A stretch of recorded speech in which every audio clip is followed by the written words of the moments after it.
The broadcast is now starting. All attendees are in listen-only mode. Good afternoon and welcome to the DFK Australia New Zealand Starting a Business training webinar that we have for you this afternoon. Well, it's the afternoon here in Sydney. I'm not sure where you're calling in from, but thank you for spending your time with us. My name's Angela Rasmus and I am your host of this webinar, but the presenters I'll be bringing on and introducing to you shortly. Now, if DFK is a brand new name to you, just a very quick background for you. We have 14 member firms in Australia and New Zealand, but are part of a much larger association with 435 offices in 93 countries across the world. So every one of our firms has a business owner at the helm who really understands what it's like to be at the coalface. So we like to share the fact that we have local knowledge, but then that national connection and global reach. As you go from start up to expansion, we can look after you every step of the way. Now, we love starting our webinars with a bit of a quote that gives you a flavor for the way that we focus on this particular topic. Today, of course, being startups, we're looking from Rob Kalin, the co-founder of Etsy, who said the last 10% it takes to launch something takes as much energy as the first 90%. So depending on where you're at in the startup journey, and we'll be doing a couple of polls so that we can personalize this experience for you today, just remember, if it feels hard today, there's still a lot ahead, but of course the beauty and feedback of being an entrepreneur and starting your own thing is fantastic. Your presenters today, we have two guys from our offices, Jitan Gandhi, who's with DFK Nugents in Melbourne. Now, Jitan is a chartered accountant, being with the organisation for over 7 years, and really focuses in on helping businesses get their funding, be that startups or businesses that are looking at expanding. And that's a particular area of interest that he'll be taking you through today. And Ben Clarkson, another chartered accountant and senior manager at DFK Gooding Partners over in Perth, who's worked there for just over 10 years and has a particular interest in helping you choose the right structure so you get that right from the start when you're putting together your business. Now, it's our goal with the time we have with you today. We want to educate and empower you so you've got knowledge to take yourself from idea to launch and growth thereafter. And we really hope that you'll leave this webinar with some really clear new insights on the steps that you want to take on this journey. And importantly, sharing our insights and experience so that you can avoid some of the mistakes and the pitfalls. That's our goal for you. So we're going to be covering 5 key areas, looking at structuring, getting that right from the start. We're looking at funding your startup. What are some options there? The very important topic of protecting your IP. You've obviously all got bright ideas that you want to take care of when you're launching. We're also going to be investigating the concept of your online footprint, that visibility in the marketplace. And very important, your obligations you need to be aware of as a business owner. There's also several resources that we've made available to you. You'll see in the GoToWebinar control panel, which is on the right of your screen, there is an area that says handouts, and there's 4 different handouts that we've created, which we hope will be very useful. There is a startup business checklist, all the areas, about 37 different areas we need you to have your eyes on. There is a startup business plan template. There is also a summary of the different business structures that Ben will take you through. And then there's an infographic, which is just a simple visual presentation of all the points we're talking about, the steps for you to go through. There's also ample time for you to ask questions. You can type those in as we go along, but we will also open the lines at the end of the webinar for you to ask a question about your specific situation. But that's not all. Here come the steak knives. There is also the opportunity, if you want to go deeper, then we would like to offer you a mentoring session with one of our startup specialists where you can ask those really niggly specific questions to your situation. And I'll give you a link that shows how that you can apply for one of those. If you've got any questions at all during the webinar, as I said, type them in. I shall be here to take care of them for you and also to hand them on to the guys. So again, thank you so much for joining us, and I will now launch the polls to give us some background on who we have on the line so we can personalize the session before the guys start to talk. So the first poll that you'll see pop up on the screen is for us to understand what industry your startup is in. Now, the options we've got here is tech or apps, retail, professional services, purely online, or if it is other. If you could type that into the chat box. GoToWebinar only gives us space to do 5 options, and you could be in lots of other things. So if you could take a moment to type into the chat box as well, if one of these does not fit who you are. At the moment, we've got a really high concentration on professional services.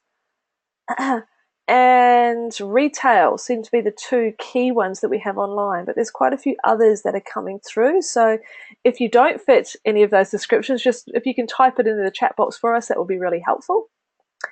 Okay, we've got almost everyone voted, which is great. So I'm just going to close that poll. And you can see there that professional services, retail, and other, which I will find as people are typing in, are who we have on the line today. Okay, now let's have a look at the next poll. Understanding what stage you are at. This will help the guys be more personal in what they share today. So is it that you have an idea at the moment, or you're in research mode, you're at that prototype or beta stage, you're ready to launch, or you've already launched?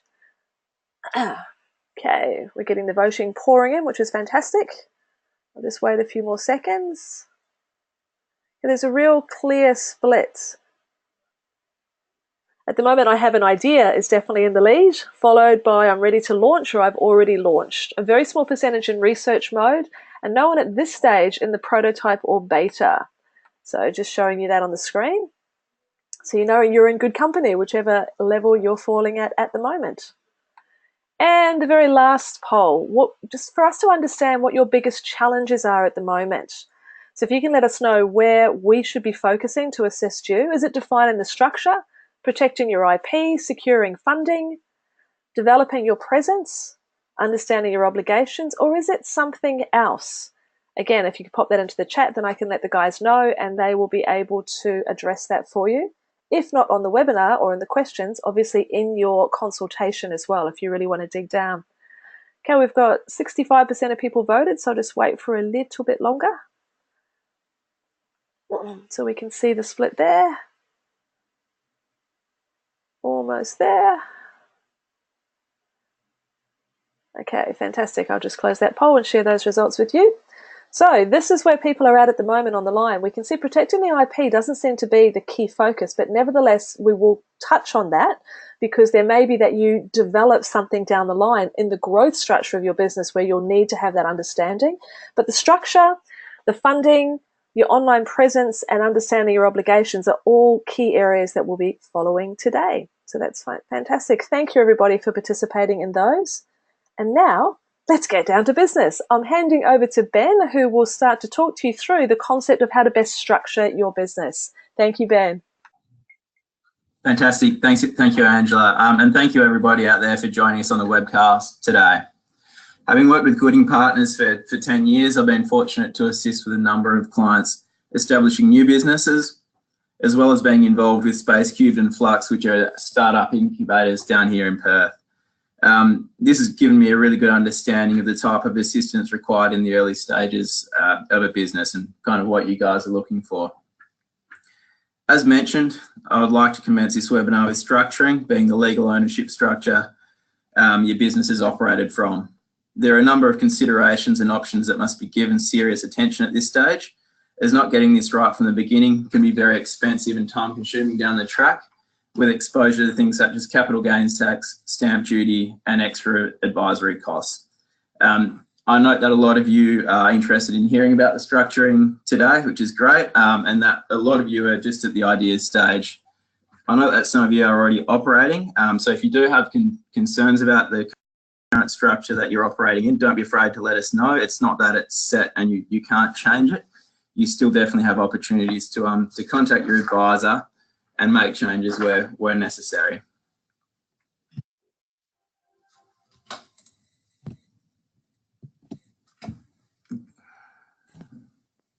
Just getting into the structuring now, the most important step here really is to start engaging a trusted advisor. Ideally, this would be before you kind of start entering into any contracts or employing staff or purchasing assets. It's best to get this done in the best structure for your business so that changes down the line aren't necessary. From there, it's important to look at all of the options. Some considerations when you're looking at these options will come down to income tax, capital gains tax and stamp duty. That may be a bit expensive if you need to change down the line. When you're choosing the structure, it's going to be really important to look at the different phases of the business, just for what you require over the longer term. A few of the different phases are your starting up phase, where you may be looking at maybe establishing a structure quickly, maybe getting some finance. So your structure may be geared towards that. It's important not to focus solely on this though, because you need to understand that this structure that you've got in place will ideally carry you through the business cycle, and that's going to be going through your growth and your operation of the business. Some considerations here maybe while you're up and trading, looking at managing your income tax expense and the tax rates you're paying at, and your ability to bring in new partners. Obviously, the ability to issue equity easily and transfer ownership easily may be a consideration. And then finally, after you've been operating your business for a significant amount of time, it's important to have considered how you're going to exit the business and your succession planning. Considerations here include managing your capital gains tax exposure, your ability to transfer to your children or your family group as may be necessary depending on what you desire, running your estate planning, or it may be you're looking at perhaps an IPO, listing it and managing your wealth that way. There are a number of options available for structuring your business. Now these range in kind of complexity and they all have numerous advantages and a few pitfalls in each of them. The most common options that we've got are really a sole proprietor. This is where you operate the business out of your own name individually. You simply get an ABN and commence trading. From there, you can look at a partnership. This is usually operate from a partnership agreement. Again, this is really simple, quick and easy to start up. It doesn't really have a separate structure. You simply register for a tax file number and ABN and you can start trading. Alternatively, and as we move up into different complexity, we look at companies, unit trusts and discretionary trusts. These are governed, trusts are by the trust deed, and companies are governed by the Articles of Association and your company rules. Leading on to the next slide now, we'll run through just a few of the different advantages and disadvantages to each of these. You'll note this is a massive handout with a significant amount of information on there. It's actually included as part of our handouts, so you don't need to worry about taking all of this down. There are a few points on there though that I would like to focus on, and that's your exposure to liability, compliance costs, your ability to restructure, and your immediate and ultimate rates of income tax. I think these are some of the major considerations that you'll need to look at as you're establishing the structure for your business. So if you're looking at operating as a sole trader, obviously the real benefit here is its simplicity. You're simply operating out of your own name. There is no separate structure required to apply for, no registrations other than getting an ABN and trading from there. It's generally simpler in terms of compliance costs. However, pitfalls are obviously that you're exposed to all of the liability in your own name. Likewise, any income tax is assessed in your own name, and capital gains tax is assessed to you directly as well. There's no option to kind of hive off any of those liabilities to other beneficiaries or manage the income tax rates. In terms of partnerships, this is very similar. Compliance costs are low. It's really simple to administer, but a major pitfall of a partnership structure is that you're exposed to joint and several liability of the partners. So that means you're responsible for any liability that your partner exposes you to, as well as your own. The ability to restructure both of these is really quite simple, but doing so you may incur capital gains tax and income tax consequences depending on what you're transferring and how you're transferring it. Both of these are also going to be exposed to income tax rates of each partner or the individual. There's no real scope for change on that, and it's not the most concessional income tax treatment. From there, we can look at trusts. We'll initially look at discretionary trusts. Discretionary trusts operate under a trust deed, and the trust deed is responsible for the distribution of income to beneficiaries. These are really great because you get a level of protection from liabilities, and you can manage the income tax rates by electing where to distribute income, as long as the trust deeds allows.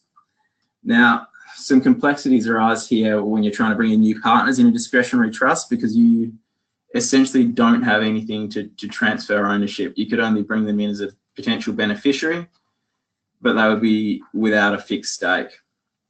So that's a real challenge. What you can do is set up a corporate beneficiary to manage your tax rates and individuals. So it gives you a bit of flexibility there, which is really great. A bit of a hybrid between this and a company is a unit trust, whereby the ownership of the trust, operating under the same structure I've just mentioned for a discretionary trust, is down to the unit holders.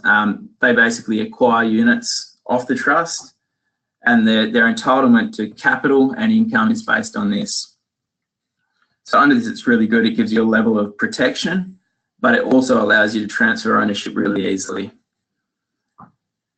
From here, we'll move to a company. Now, companies are a separate legal entity and give probably the ultimate protection against any liabilities. What companies also offer is, instead of income being taxed to the beneficiary or the ultimate legal owner, the company incurs the income tax.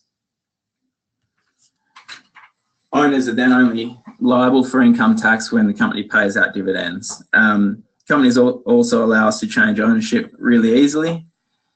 And tax rates are obviously capped at the corporate tax rate. It's also important to note that the government and the ATO are currently looking at managing or reducing corporate tax rates to become more competitive globally.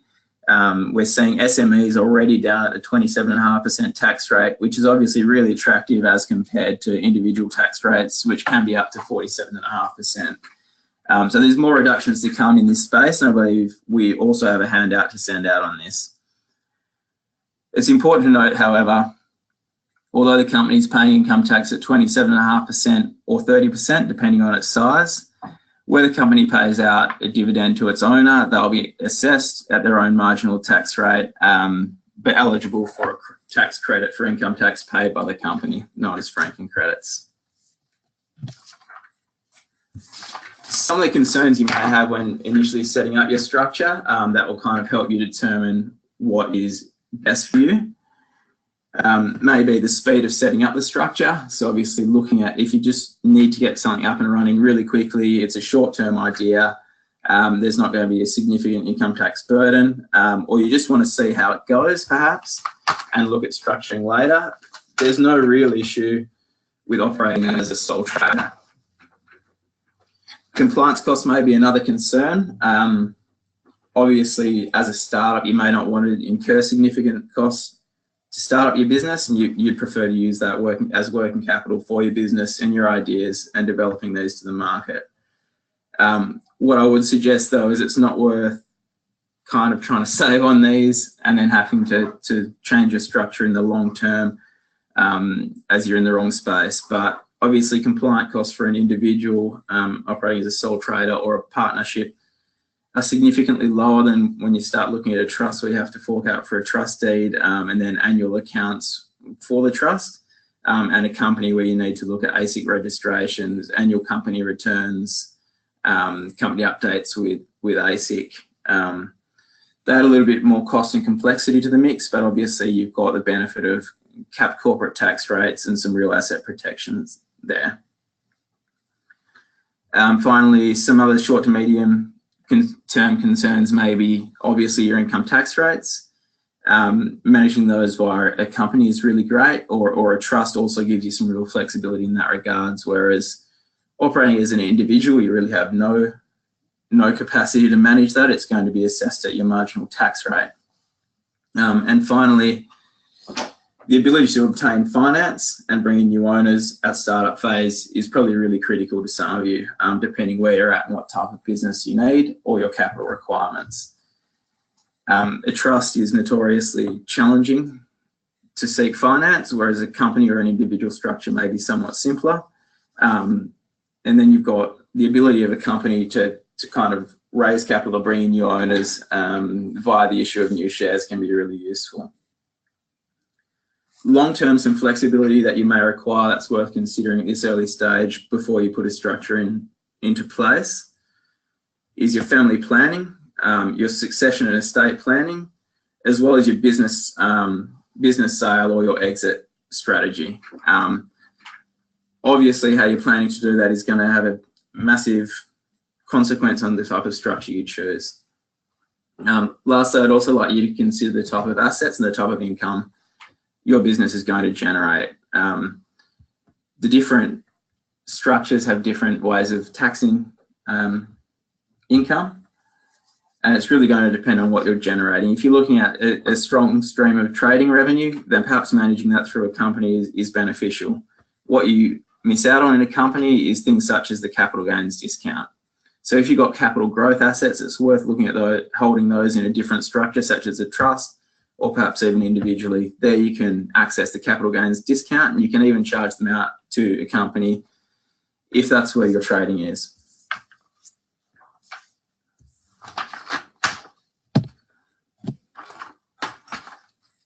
Now I'd just like to move on to some more specific tax-related kind of considerations around structuring. And the biggest one of these for me, or biggest two of these, is really managing your income tax rates and ability to access your concessions. So the thing here is really looking at what type of income you're generating. If it's trading revenue or just other ordinary income, you need to look at what kind of tax is going to be paid. If you're operating as a sole trader, a partnership, or a trust, you really need to look at where that income is going to end up. Sole trader obviously is going to be in the individual's own name at marginal tax rates, which can become quite expensive as you start to move up in your income thresholds. If it's in a company, you're capped at the corporate tax rate, which, as we mentioned, for SMEs, which at the moment is $10 million turnover, moving up to 25 for 2018. So a number of startups would fall into these initially. It's down to 27.5%, which is really concessional when you look at 47.5%, 48% for individuals.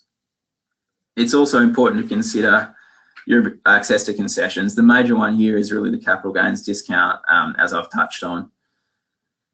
Being able to discount any capital gain by 50% is a huge advantage. So to miss out by holding the wrong type of asset in a company is going to be a huge cost impost for you. And really, once that asset is held in the company, the only way to move it out, subject to any rollover relief, is to sell it and incur capital gains tax. So it's really important you consider this structure before purchasing any assets, as I've noted earlier.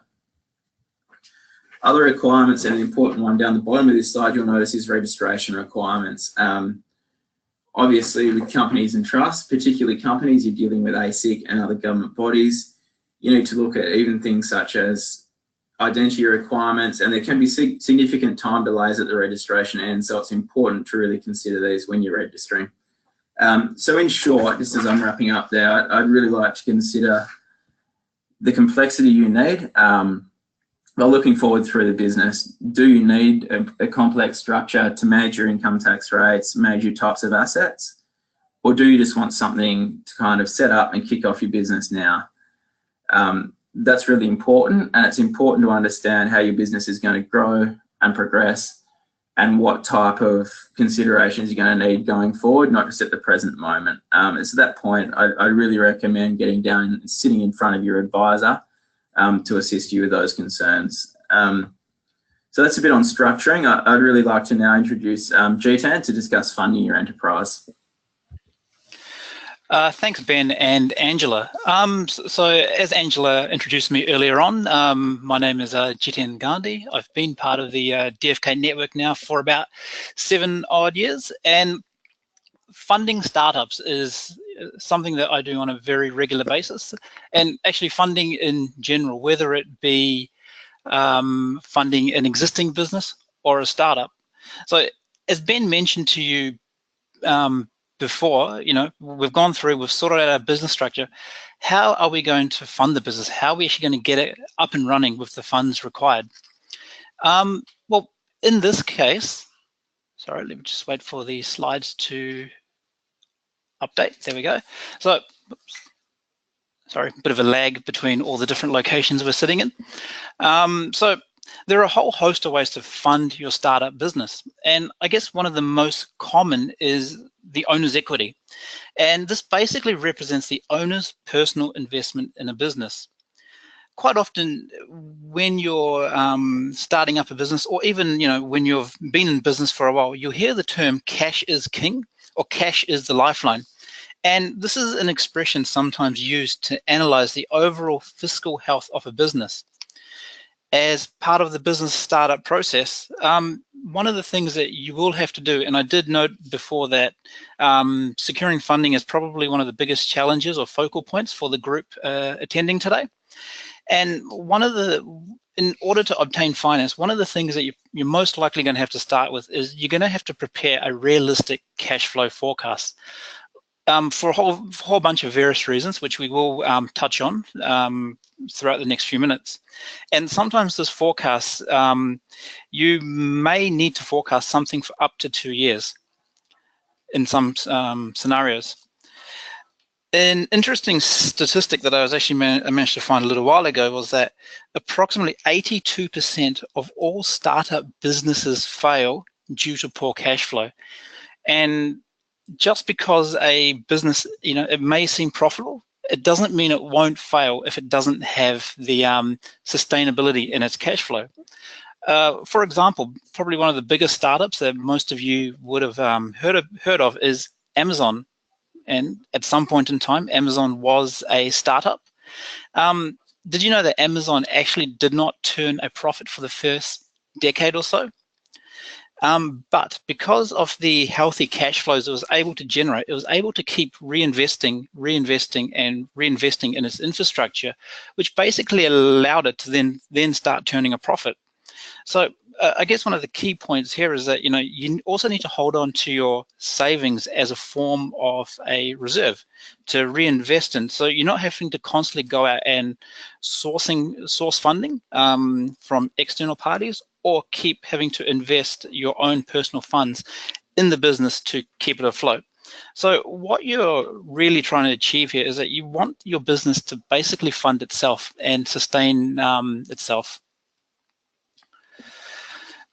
Equipment financing is probably something that comes up a lot at the moment, and especially for some of the clients that I've actually been working on, not so much for the startup businesses, but something, sort of businesses that are a lot further down the track. But this also applies to startup businesses as well. And again, it's important to just remember the realistic cash flows that you have to prepare, because it all sort of links in with your funding requirements. So quite simply, equipment financing, it basically just involves a lender giving finance that is secured by a piece of equipment. Usually the piece of equipment is what you're actually trying to acquire. And this typically works for businesses who are finding it hard to get finance. It's finding it hard to get the finance. Apologies. This typically works for businesses who are finding it hard to get finance because the equipment is actually used as security. And if you default, if you're not able to make the repayments over a period of time, it's the actual plant and equipment that is taken away, as opposed to other forms of, say, your personal secured assets, which you avoid. Equipment financing can help to also improve your cash flow maximization and working capital. And this is basically, as you're not paying for the equipment up front, so therefore you're not taking a big cash hit, because you're effectively funding the acquisition of the asset over a period of time. And that can sometimes also be the period of the expected lifetime of the asset. And also if the asset is structured as an operating or finance lease, can also have its benefits as well. There are a whole bunch of lenders who specialize in different industries. when it comes to equipment financing. For example, Silver Chef, that's listed there, specializes in funding the hospitality industry. I've also actually personally, I've got a client who's in the farming and agricultural industry, and there are specialist equipment financing lenders out there who will tailor a finance package that will suit the cash flow of an individual business and its industry. For example, the farming industry income is based on seasonality. So during the summer months, they have a high influx of cash, and during the winter months, they have a low incoming of cash flow. So what the financing company does, they understand the complexities of a particular industry, and in this farming example, they actually tailor the repayments based on the income. So, for example, when income is high and cash flow is high, your repayments are higher. When your cash flow is low, your repayments are lower. So, specialist equipment financing can have its major benefits as well, based on its industry. It's also important to remember that banks will also provide equipment financing. You don't have to go to a specialist lender. However, specialist lenders do typically understand your industry better than a bank would.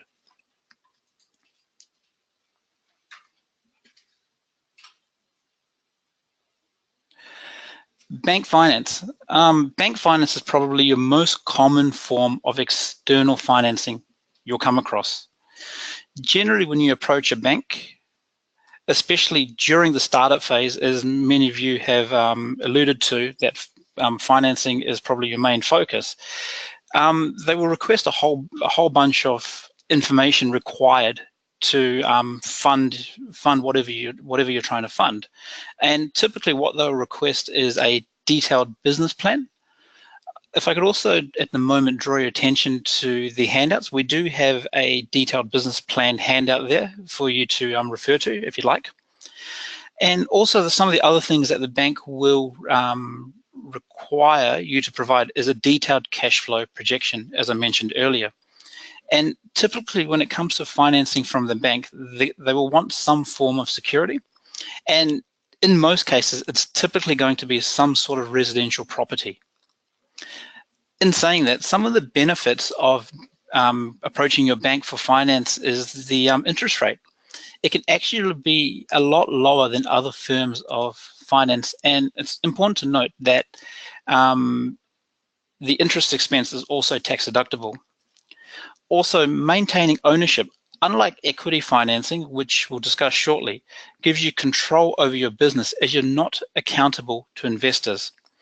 And retaining profits, as you do not have to meet external investor expectations, as investors will want to see some sort of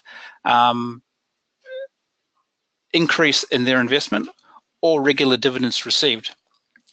However, some of the disadvantages of approaching your bank for finance is the accessibility, as banks are very conservative. And when lending money to new businesses, they do place something called loan covenants.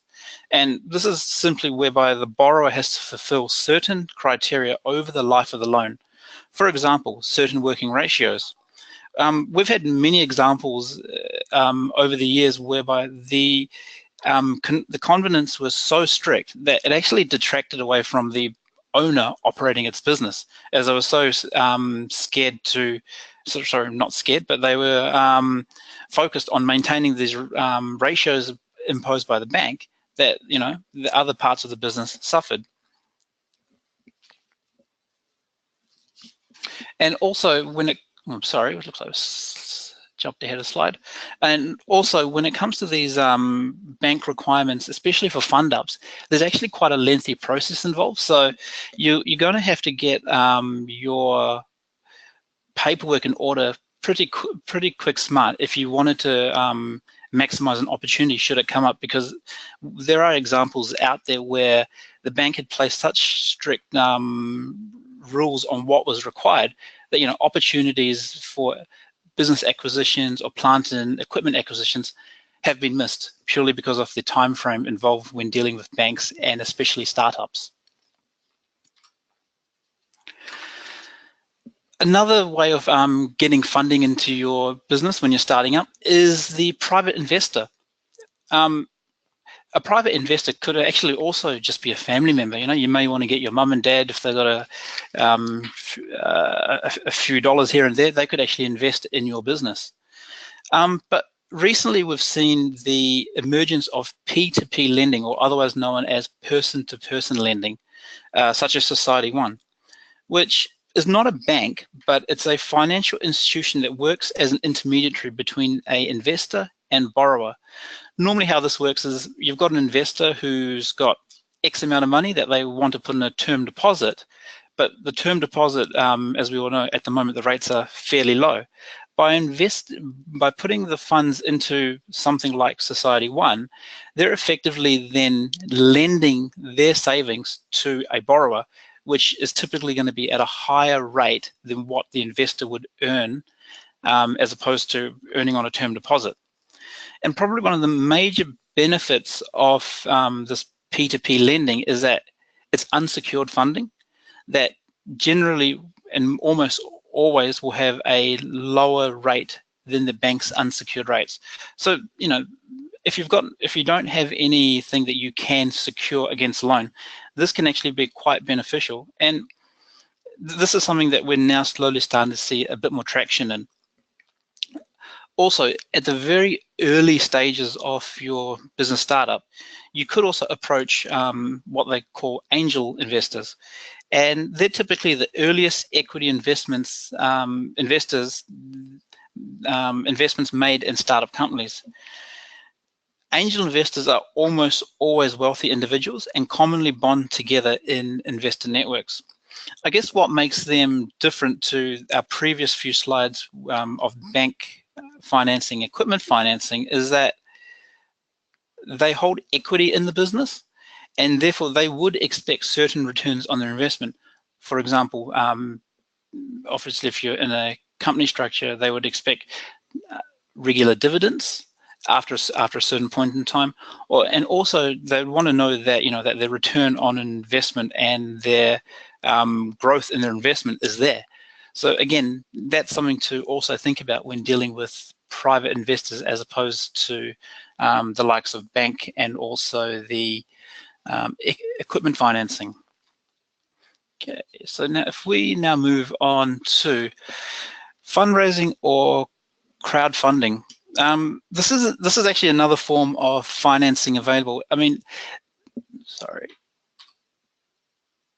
This form of financing is it's actually fairly uncommon, but it is actually starting to see a lot more traction, especially in Australia and New Zealand. And I'm not sure if most people out there are aware, but crowdfunding is actually just the practice of funding a project or business venture by raising small amounts of money from a large number of people, typically via the internet. An interesting statistic here is that in 2015, it was estimated approximately 34 billion, sorry, that is billion, US dollars were raised through crowdfunding. And a bit more information, I guess, how sort of crowdfunding works is that it normally works by you trying to promote your idea or your business venture online and getting investors to buy into this idea, so to speak. Normally the project would not go ahead until a specified dollar amount is raised, and as a business starter, that's something that you would nominate. And from what we've seen, and what I've also seen over the last 2 years or so, typically this tends to work better for the creative and digital industries, where people buy into an idea through crowdfunding. So I guess, you know, now we've come up with this, we've set up our structure, we've come up with this fantastic idea, and we're going to use crowdfunding. It's very important to remember that you're putting your idea online. So you're going to want to protect your intellectual property, which Ben will discuss with you shortly. And the final form of funding that I would like to cover today is government grants, but that's also at a state level and also at a federal level. And there are a whole bunch of state grants, and depending on which state you're in, that actually do assist businesses in the startup phase. But generally, this is something that you have to register for. I guess one of the most common forms of the government grant is the research and development tax incentive. And this basically encourages companies to engage in research and development activities that benefit Australia. And what it does, it provides a tax offset to eligible R&D activities based on a company's annual turnover. As most of you are in the still the startup phase or thinking about starting up, most of all of your turnover is definitely going to be under the $20 million threshold. And if you are under the $20 million threshold, you are entitled to a refundable tax offset. And the current rate of that offset is 43.5%. And I guess whilst this is not actually a form of formal financing that a startup would normally go through, it's more so a tax incentive to encourage spending on R&D, which gives you a tax benefit. And depending on what sort of grant you're applying for, deciding on your business structure, as already discussed by Ben, can be very important, as certain grant types can only be accessed by certain business structures. For example, the research and development grant is only accessible to companies. Right, so now that we've sorted out our business structure and financing to get the business up and running, I'll now hand you back over to Ben, who will now talk about protecting your IP. Over to you, Ben. Thank you, Jitan. Some really interesting information there that was fantastic. Now, I understand from both the polls and the type of businesses that everyone is operating in, you're not really concerned about protecting your IP, and it's probably one of the topics of least interest today. So I'm going to go through this quite quickly for you. If you do have any queries about it, please don't hesitate to just contact your advisor or raise it in one of your mentoring sessions that are coming about after this webinar. So in short, your IP rights provide you with the ability to protect your idea and make sure that's not taken and used and abused by external parties. You spend all this time in developing it, you've got it up and running, you kind of want to control that and control your own market for that idea. The main thing with IP is it's something really for the legal profession to deal with. We wanted to raise it today as it's really important for startups, but more importantly, this is an area that you require very specific and specialised advice. So we advise you to go and speak to a lawyer if you've got any concerns with your IP, if you can protect it, how to protect it, or if there are any breaches. In short, and given that I'm rushing through this, there are two ways you can get IP, and that's basically you create it or you buy it, and that's going to be buying it from a previous owner. A very important thing is to remember, if you're working for someone under their employ and you create some IP while you're working there, you don't own that IP. You can't register it and it's not yours to take. For example, if I was to develop a software package while I'm working here for Gooding Partners, I don't own that IP and I can't take it with me unless I had some sort of agreement with Gooding Partners that I was developing that for myself. So that's really important to remember, and I think that's a really important thing to look at in shared spaces as well that are pretty popular at startup phase now. If you're kind of just helping someone else out with their idea down at an incubator like Space Cubed or Flux as we deal with here, certainly you can come across IP issues that may need to be dealt with. If you're simply helping them out, developing their project, maybe receive some remuneration for that, you don't really own that IP. And it's at least worth seeking some advice. Likewise, if you're on the other end of a deal like that where you're having someone assist you with your product, it's worth just getting some clarity on where you stand. In Australia, we have a significant number of resources just to understand the IP protection that's available to you and what is in your specific marketplace.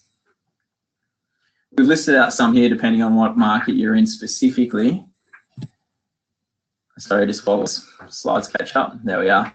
That you can use to research your own market and for the different types of IP protection available. We've got trademarks, patents, designs, and even the plant breeders' rights search, depending on where you operate. I'm not going to really spend any time on that. It's in your slides. And as I said, if you have any concerns around IP you're generating and how to protect it, speak to a lawyer or at least consult those resources. There are a number of ways to protect your IP. They're all going to depend on what it is you're looking to protect, the type of asset, and type of different products. For inventions, you're looking at a patent. For designs, you're looking at registering a design that protects how the products actually look and feel. For brand names, logos, original sounds and ideas, you're really looking at a registered trademark. And again, one final sign off here, it's really important that if you're looking at talking to others about ideas, which this can come about in financing or again in shared spaces, which I see as a kind of major risk area, given the way it's a very collaborative environment, which is fantastic for kind of getting the creative juices flowing and helping everyone out. But you can get some IP issues given the amount of information that's shared in those spaces. Obviously, you're not going to be able to implement a confidentiality agreement in these circumstances, but if you are looking at exposing your idea to external sources, be it potential buyers, financiers, or other experts in their field, I would strongly consider getting confidentiality agreements in place to protect your IP.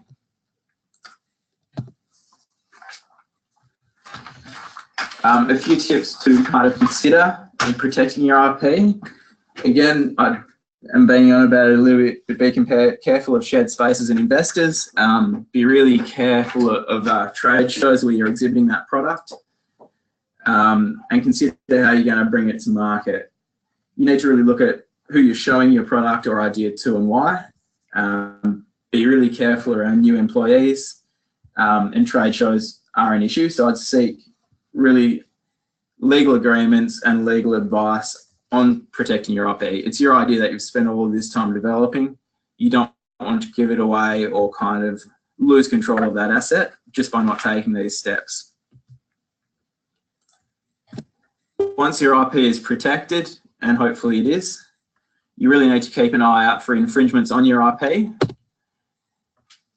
and make sure that you do follow these up. Basically, cheap knockoffs of your product out in the market can probably be just as damaging as competing with another great product.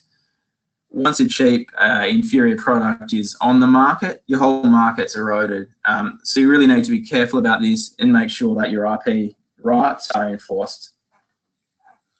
Lastly, if it is a real concern of you, you consider IP insurance. Again, looking at the number of attendees we have on the webinar today that were interested in IP, I assume it's not a concern, but it's a product that's out there. So I just consider talking to any reputable insurance broker for products that you may wish to implement to protect your IP. We've got some tips to avoid IP ownership disputes. And the main thing is, first of all, you need to understand exactly what your IP is. Then you can establish how to protect it. Other tips are creating a contract before your work starts. Get written agreements in for employees and contractors before you bring them on board. You need to be really careful with this and make it clear what their ownership of your IP is, which is likely nil. And any clauses to kind of enforce breaches on that. You need to be really careful when outsourcing your R&D or bringing any experts in. And if you have any internal policies, you really need to make sure that they're followed. Having them in place is one thing, but enforcing them is really what you need to make sure you're really well protected. Lastly, and I can't stress this enough, that this is an area that you really need to seek legal advice if it's a concern to you. Now, that's a really quick overview, just a bit of a flavour of protecting your IP. Now G10 will take you through your online footprint. Thank you. Thanks, Ben. Thanks for the insight into the IP protection. Now I guess we'll spend a little bit of time just talking about the your online footprint, which a lot of you have alluded to is an area of focus that you would like to look at. So online footprint, well, I guess what is it? Sorry, your online footprint, it's basically your digital presence. In other words, your online marketing presence. The internet and social media platforms give your business a virtual 24-hour showroom. These platforms allow customers to research your product or service from the comfort of their own homes. And this can be either internationally and nationally at a time that suits the consumer. Your online footprint for your business should be as far-reaching as possible. And you need to consider the different types of digital platforms that are available for you to use. Of the platforms listed here, you need to choose a platform that's in line with your digital strategy, which we'll discuss shortly. And I cannot stress enough that this is not a set and forget exercise, as it requires continual development, and you must be active in your chosen platform, whichever platform you choose, if you want to maintain and gain the traction in the online community. Marketing experts, for example, recommend that you post on Twitter multiple times a day, or LinkedIn 2 to 4 times a week, and Facebook 1 to 2 times a day. And this is all about, keeping the end user informed and building that trust and building that community online.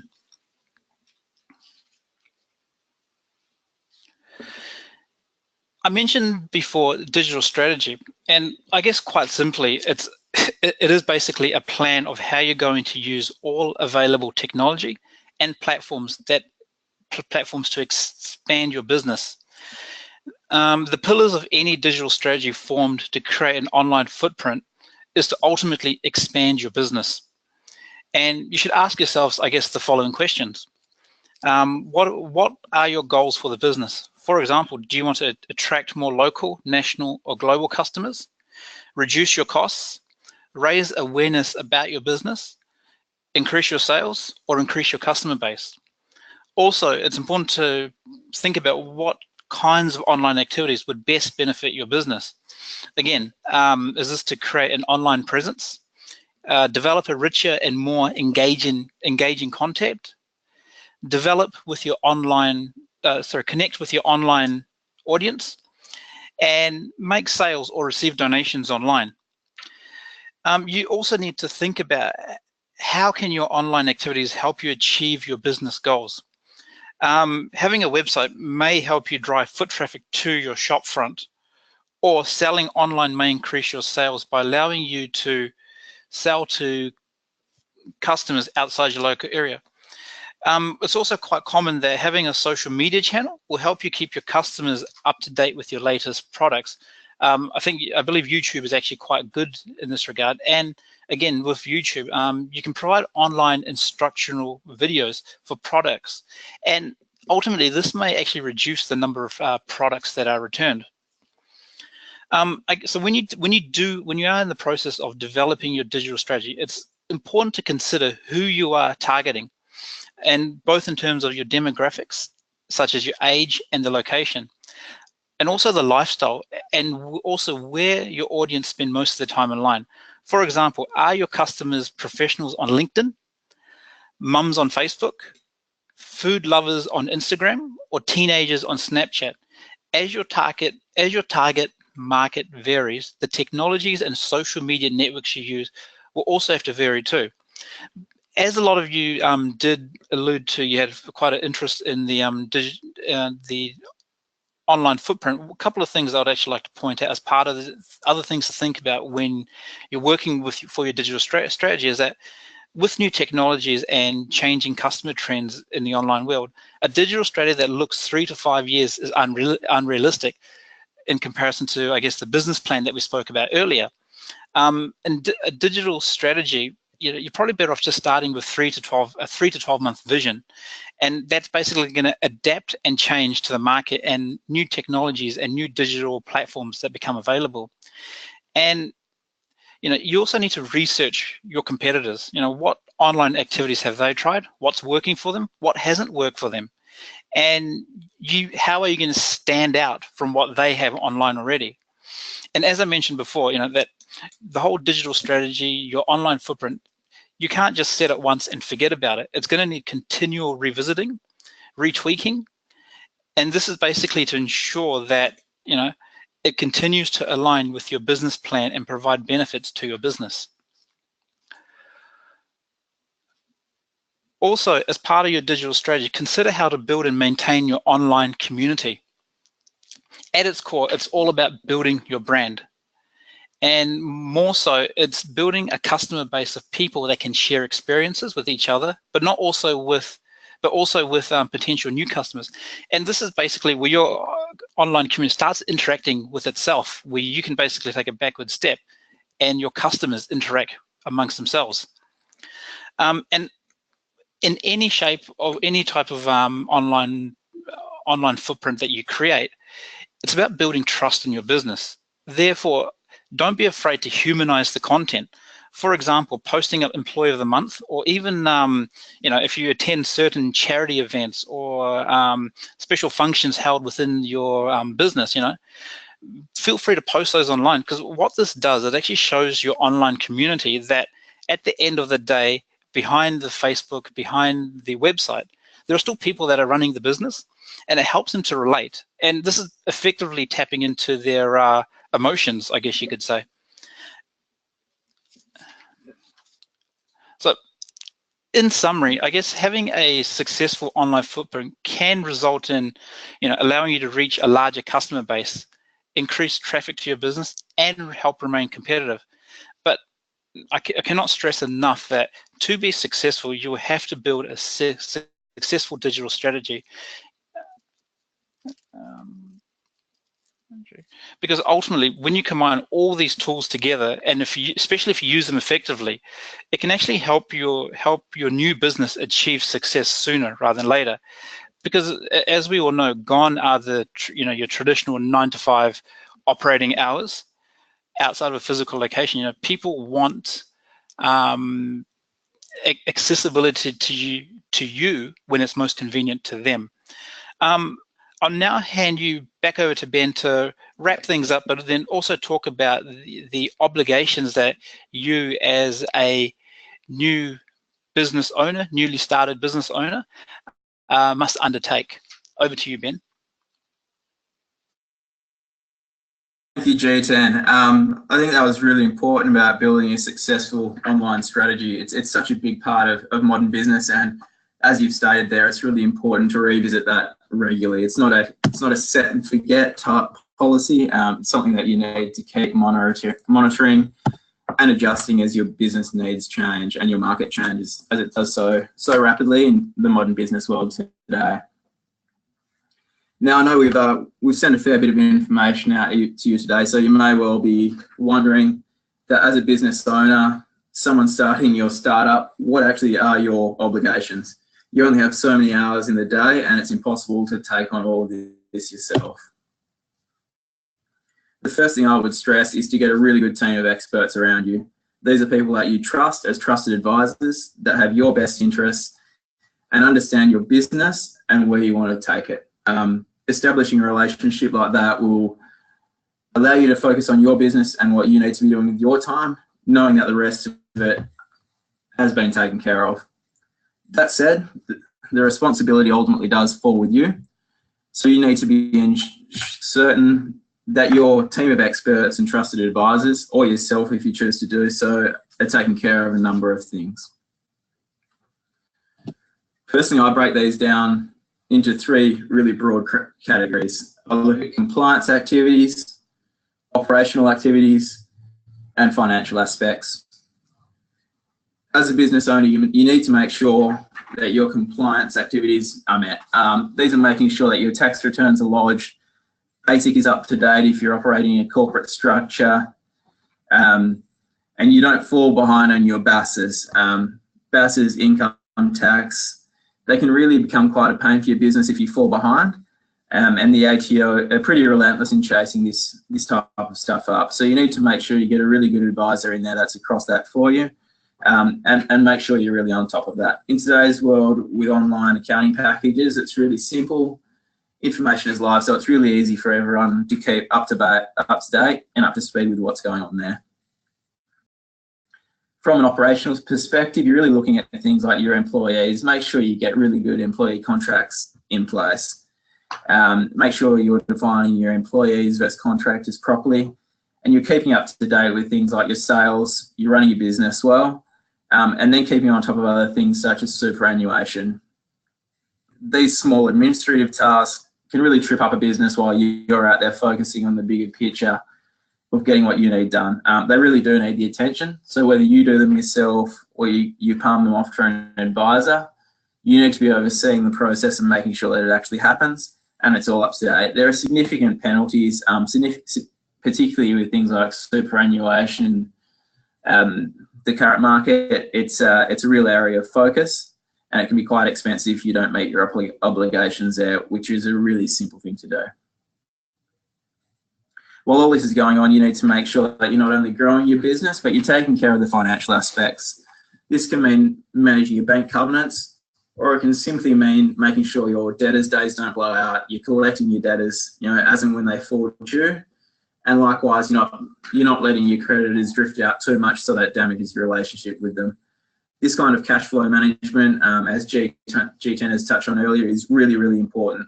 The failure rate because of cash flow issues for small businesses is incredibly high, and it's something that can be very easily managed, particularly with the amount of live data that we've got in front of us these days. There's no need to be leaving it till the end of the quarter to be looking at this type of information. You can look at it live.